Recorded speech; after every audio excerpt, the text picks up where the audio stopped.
faster every day. Some may say we've lost our way, but waiting patiently in everything is truth. How can we be the change? How can we start this change? Let's take a step back from the brink, look into each other's eyes, reach out for that central link and organize. Reaching the rays of hope, guiding the ways to go. The central link, the central link, the central link. Please join us on the Central Link. Hi, my name is Tim Abbey. I work for Penn State Extension here in York County, and I am the commercial horticulture educator for the county. I work primarily with the green industry, which are ornamental plants, trees, shrubs, herbaceous perennials. And today we're going to talk about proper planting of woody plants, which would be the shrubs and the trees. A lot of my job responsibilities involve working with the landscaping industry. I interact with homeowners, and a number of times I go out to various landscape settings to help diagnose plant problems and end up finding out that the problem was because someone planted the plant improperly and now is suffering from that mistake. So I want to try to go over some steps to take to ensure that you don't have that problem. So first we're going to start with planting a shrub. The first thing to do, whether it be a shrub or a tree that you're going to plant, is a couple of things. One, you want to make sure that you put the right plant in the right location. And how do you do that? Well, one, you do a soil test, and we have soil test kits here that we sell at the extension office for $9. And what that will give you is a baseline of the soil pH, content of organic matter, and some basic information on some of the key nutrients like nitrogen, phosphorus, and potassium. Because certain plants are not going to grow well if the soil conditions are not right. The other thing is, as far as getting the plant in the right location, is does it require full sun? Does it require full shade? Does it like a windy location? Will it tolerate any of those sort of unusual growing conditions? Because if you put it in the wrong location, it's just not going to perform well. And the third component of that would be the plant has to be put in a growing environment where it can grow to its mature size. Everything looks kind of small when you first buy it, whether that would be a container plant or whether that would be a tree that you purchase, and sometimes they get put a little too close to a home, a sidewalk, or a driveway, and then as they grow and put on some size, they become a problem and have to be overly pruned or cut back, and they just don't perform like they should. Not going to live up to their full potential. So with those introductory comments over with, let's plant some plants. We have a native shrub. This is a blueberry, and I would assume a lot of people are familiar with blueberries for the fruit, but they're also a wonderful ornamental plant. They put on a really attractive red fall color, and along with the fruit that you could get if you can keep the birds off of it. So here in the garden we have at the extension office, we have a variety of native plants, so we're just going to put in another one. The key to planting a blueberry is, going back to one of those things that I mentioned, is you need to put these plants in an acidic soil. They favor a low pH, so that would be below 7, closer to the area of around 5 to maybe 6. Now, most of the soils we have in this part of Pennsylvania are not acidic soils, so you're going to have to amend the soil if you do want to put one of those in. So we are going to do that as we put this plant back into the ground. So with container grown plants, they come in a variety of different container sizes. You can buy quart containers. Those are usually your herbaceous perennials, 1 gallon, 2 gallon, 5 gallon, and upwards.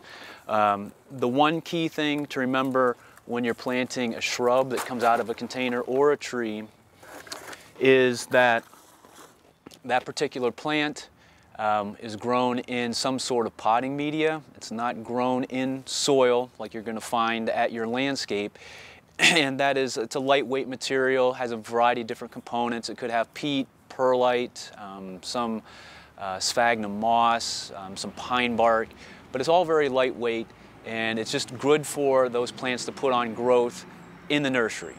But when you get it out to the place where you're going to put it into the ground, it's nice to be able to remove a lot of that material. The other thing to remember with container grown plants is they may be in the container for a number of years, putting on some size, or they just have not been sold yet. And a lot of times the root mass, and not the case with this one, which has a very fibrous root system, but a lot of times the roots will start to circle the container, and that can become a problem. So this root structure needs to be broken up before you put it into the ground. So in order to break up this root system before I put it into the ground, you have a couple of options as far as tools go. Probably the cheaper tool would be some sort of soil knife.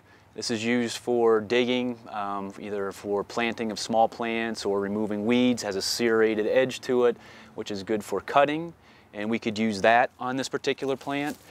The other thing with this is I'm going to try to remove quite a bit of this potting media because, again, it's not of the same consistency as the soil, and it might slow the growth of the root system out into the soil where it's going to need to go to find water and nutrients. You don't want it to stay the shape of the container. So we can do a little bit of this, tapping to get rid of some of the potting media. The soil knife is good for scoring the root system all the way around. The other tool, which is a little bit harder to get a hold of, a little bit more expensive, this is a root hook, usually used with growing bonsai plants, but the same thing, you can get this in here and just kind of rip and tear at the root system, and you do some damage to the root mass, and that's why you need to have good follow-up aftercare as far as watering goes, proper mulching to help conserve soil moisture. But the plant will survive from this little bit of destructive work to the root system. So we're going to go back to the soil knife. This makes it easier for me to knock a lot of this out. You can see there's a lot of pine bark mix in this. And again, because this is a plant that likes acidic conditions, that was used because that's what it's going to favor to grow in. It's also what we will be using when we backfill into the hole. So we've got a lot of this out of here.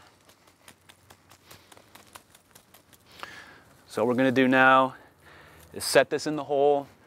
The hole had already been dug. The thing that we're trying to do when we set this into the hole is we don't want to plant it too deep, where when we backfill the soil, that the soil is like up over the branching system here. We also don't want to plant it really high in the soil profile, like where the soil would stop here, because you've got a lot of root mass that's exposed. And even if you mulched it, it's going to have a tendency to dry out. So we're trying to find that balance where the soil is going to come up right here, leaving just a little bit of the plant surface here, or the soil surface, above grade. So looking at that in the hole, that looks like it's going to be too deep. So what we need to do is I need to take some of the soil that I dug out yesterday and just kind of push it back in.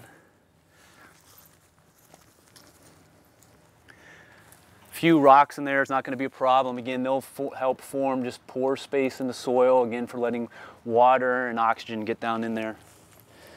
So that's looking better. So get this thing situated, get it oriented in here.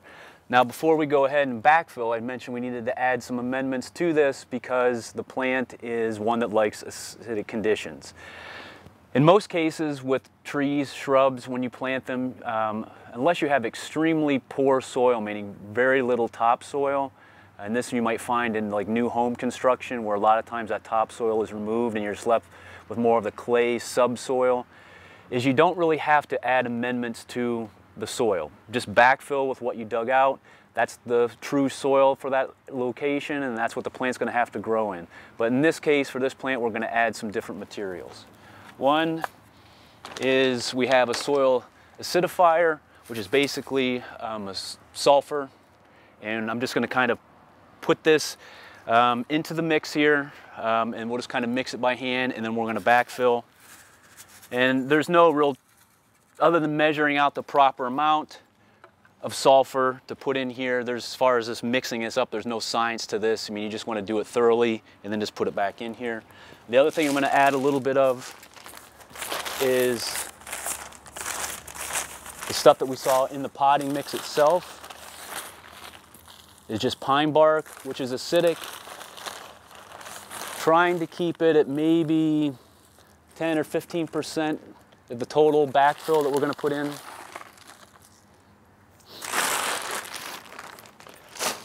Just going to kind of hand mix this up.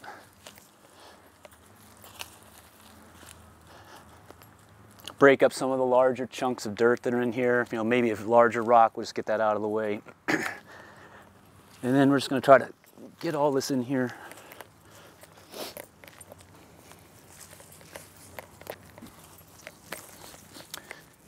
Depending on the size of the plant, you know, you can either kind of push it down in, you know, you can also just kind of tamp it down in here with your foot. I try to, you know, compress this somewhat, but not completely, you know, with all this loose soil that you put back in here, completely smash it down, because tree roots and shrub roots need pore space, which are the holes in the soil. As I said, that's where the roots are going to grow out into. When it rains or you have to water, the water percolates through. and plant roots need oxygen also. If you completely compress all of that, you've gotten rid of all that space that's in there. So I'm trying to find a balance of pushing it down somewhat. That's also going to stabilize the plant, but without completely destroying that space that's in the soil.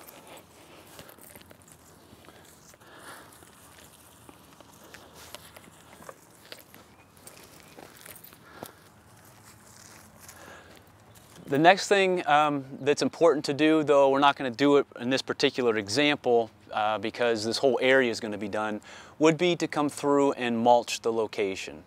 There are a variety of different mulches that you can use.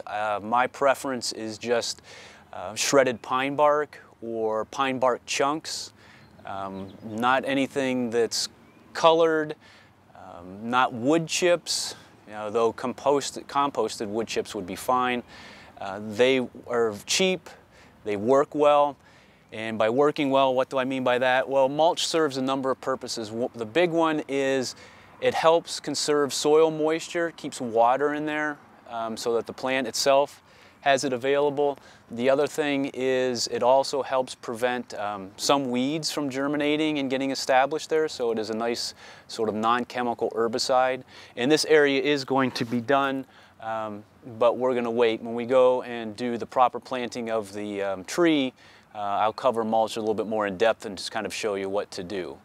So the last step we have to do here would be to water, because even though the soil is nice and moist, I did rip the root system up, so this does require some watering just to kind of you know, provide it with a little bit of TLC, because it did suffer a little bit when I was knocking that potting media out and kind of ripping at the root system. The health tip of the week or any advice on this program is for educational purposes only and is not intended as a replacement for qualified health care. Please consult your physician or healthcare provider before making any changes or starting new treatments. Let's talk about magnesium. You know, you hear a lot about calcium, how important calcium is. Well, of course calcium's important, but it's not so important that we should just forget everything else. Magnesium is equally as important. Who knows, it may even be more important. The more we hear from the experts, the more that we're hearing that we should probably be taking at least equal amounts calcium and magnesium. Some people might even choose to take more magnesium. Just keep in mind, if you have headaches or migraines, you may be magnesium deficient. If you have aches and pains in the body, fibromyalgia, you may be magnesium deficient. If you have sluggish elimination and are tend towards constipation, you may be magnesium deficient. So as you're looking at making sure you have good nutrition in your diet, don't just focus completely on calcium. Let's make sure we balance that with adequate magnesium. I'm Willa from Sunnywald Natural Foods with the health tip of the week. Sunnywald Natural Foods. Good health comes from the farm, not the pharmacy.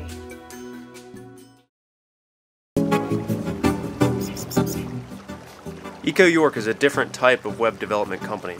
Not only can we develop websites that save you time and money, but we'll also help you become more eco-friendly.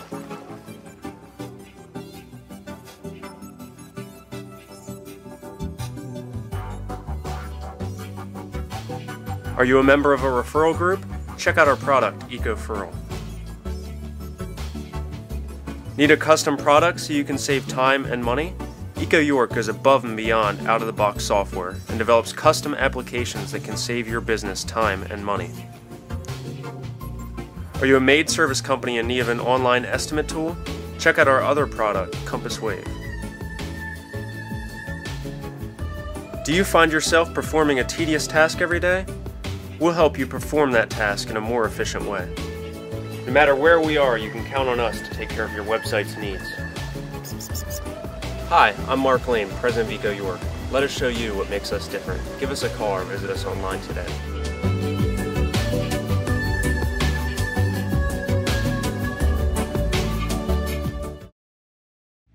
Natural Awakenings is a free monthly magazine about natural health and sustainable living. Look for Natural Awakenings wherever free publications are available or online at naturalcentralpa.com. Feel better, live simply, and laugh more with Natural Awakenings magazine.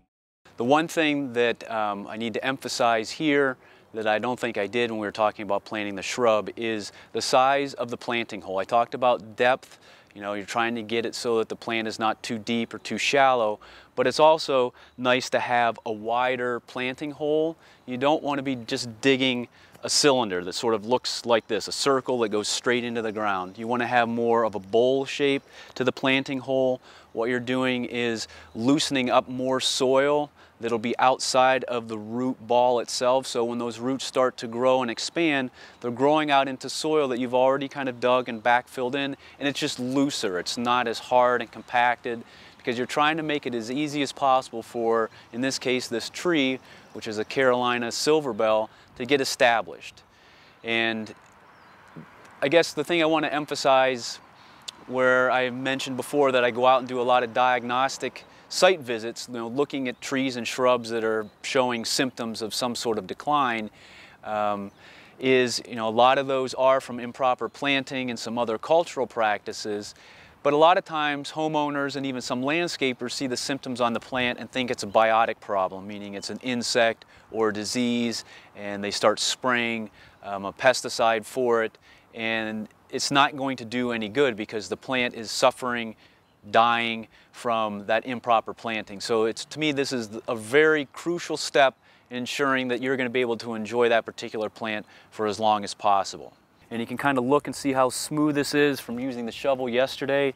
So we're just going to kind of go, and again, there's no real science or set way to do this. Just going to kind of hack at it a little bit here, put some grooves into it.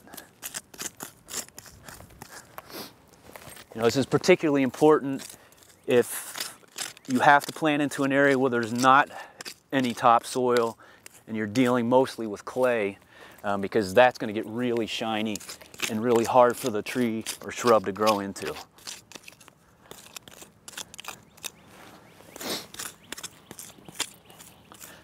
Okay, that looks pretty good. So going back over the point that we talked about when we planted the shrub, is we have this root ball here that is this depth.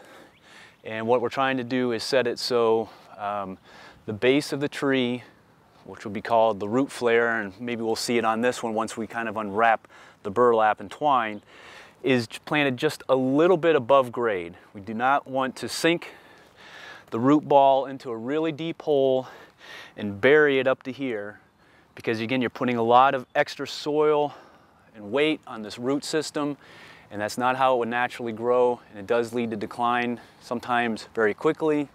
Sometimes it may take a number of years. Okay, we got the tree into the planting hole, and you know, I have to be honest, this doesn't look like a big tree, and the tree itself doesn't weigh all that much, but the root balls are heavy, and it takes some maneuvering and some work to get it into the hole when you're doing this alone. So sometimes it is nice to have at least 1 or 2 other people who can help you, or hire someone to put it in who has the equipment to drop it in. Because the other potential problem you might have is you're trying to plant this properly at the right depth, and you may have dug the hole too deep, and you roll or place this in here somehow, and now you see that it's down into the ground too far, and now the problem is you got to try to get it out. So luckily this is setting at a really good depth right now. And the one thing that also has to be addressed is that with container plants, it comes in a container. It's pretty easy. You knock the container off and you put it into the ground after you do the stuff that we did with the last one. This one is a field dug tree, and it comes what's called B&B, balled and burlapped. And you can see the burlap, you can see the twine, there's a galvanized steel basket underneath here, and it's not good to plant the tree with all of this material on here. Oftentimes this does degrade and doesn't become a problem for the root system, but a lot of times it doesn't. And it's sort of like the analogy that I make, it's like breathing through like a paper bag, or putting a burlap bag over your head and breathing. You can do it, but it's not the optimum condition. So what you want to try to do is make sure that this tree has the greatest chances of survival. Because when field dug trees are dug, they lose a lot of the root system. It could be anywhere from 70 to potentially 90% of its root mass. And then it gets wrapped up like this, it gets transported somewhere and gets thrown into a hole, and if nobody takes care of it afterwards, it's really being set up to fail. One last point before we start working on this stuff here. This tree did not come with it, but some trees are sold and there's some sort of protective wrap on the trunk. Could be old fertilizer bags, could be plastic tree guard, could be some sort of cloth material, like another burlap bag. And they do serve a purpose. They're trying to protect this trunk so it does not get damaged by equipment when it goes from the field to whatever landscape it's going to. But once you get it into the hole, if this had it on here, I'd be taking it off. It doesn't serve any more purpose now.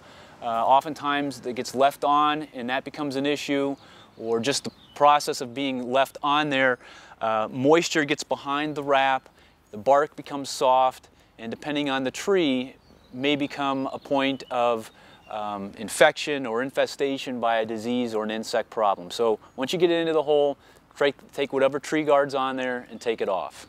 Okay, so we're going to work on this now, get this material off, get this cord off of here. Okay, so we've got the burlap away from the tree itself. Now we're going to try to address the paper, or excuse me, the wire basket that's on here. Now, these steps are best done in the hole, meaning once you've got the plant, or the tree into the planting hole. If you try to do some of the stuff up here and then shift it into the hole, a lot of times you lose the soil that's around here. You might injure the root system. Plus, it just keeps everything nice and tight and easy to, as I had to do, roll this thing into the planting hole. This does the basket. I'm going to cut some of the pieces off and remove them. The whole basket does not have to come off. The part that's on the bottom, and the same for the burlap. All this is not going to come off. All right, so that's been cleaned up quite a bit now. Tree's straight in the ground, and I think we're just ready to kind of finish backfilling the soil in here to get it set right. So I backfilled the hole here.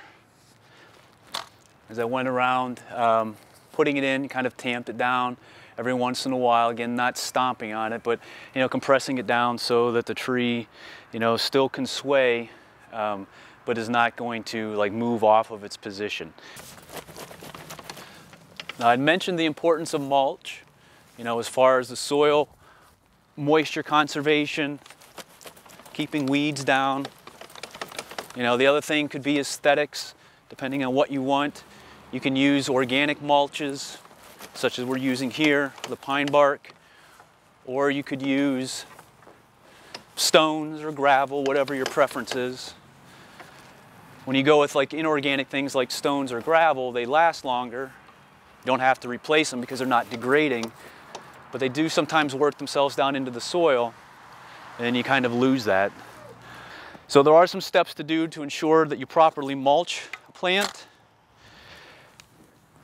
2 to 3 inches of mulch is plenty. And again, depending on what you're using, you know, you may need to be replenished every couple of years, but this will probably give me well into next growing season before I would need to come out and put some more on here. It's nice to be able to mulch the tree to what is called the drip line, and that would be sort of looking at what's the furthest expanse of foliage or branches, and the drip line would basically meaning, you know, if it rained, where's the water going to drip off of. You get a lot of the root system goes way out past the actual trunk of the tree, and as much of that area that you can cover that's practical, both in terms of cost and just what it looks like in your landscape. Well, I hope today's session's been informative. It's a lot of ground to sort of cover, both in terms of planting shrubs and planting trees. If you need more information, we have a really nice publication here at the Extension office on planting ornamentals that goes through these steps in more depth, and some other steps that we just did not have the time to cover today, but we've hit most of the really crucial basic ones. Earlier in the program I had mentioned having a soil test done, and we do have the kits here at the Extension office for $9. You'd fill out the information here on these forms, depending on what you are going to plant in the location, whether you're planting woody plants or if you're going to be putting in new turf grass. And you're not going to be, and part of the cost of that is the bag to send it off, so that is covered. You're not going to be taking a lot. I mean, you're just going to basically be getting a cup's worth of soil, and it goes in this bag, and everything gets mailed up to main campus at State College. So I hope it was informative and useful, and enjoy the summer and happy planting. Natural Awakenings is an effective marketing vehicle for your business. The magazine reaches a highly responsive, niche audience in your area. Learn how Natural Awakenings can help your business grow at naturalcentralpa.com. Feel better, live simply, and laugh more with Natural Awakenings magazine.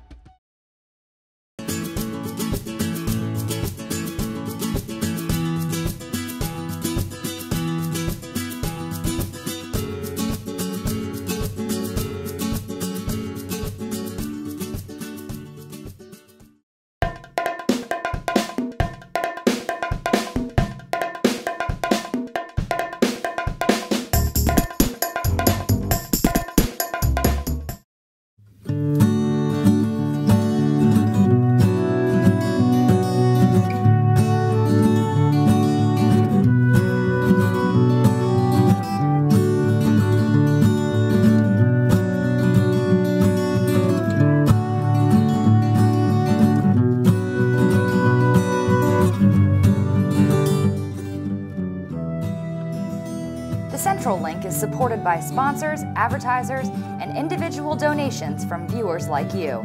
To show your support, you can donate through the PayPal link on our website. Help us keep this show on the air.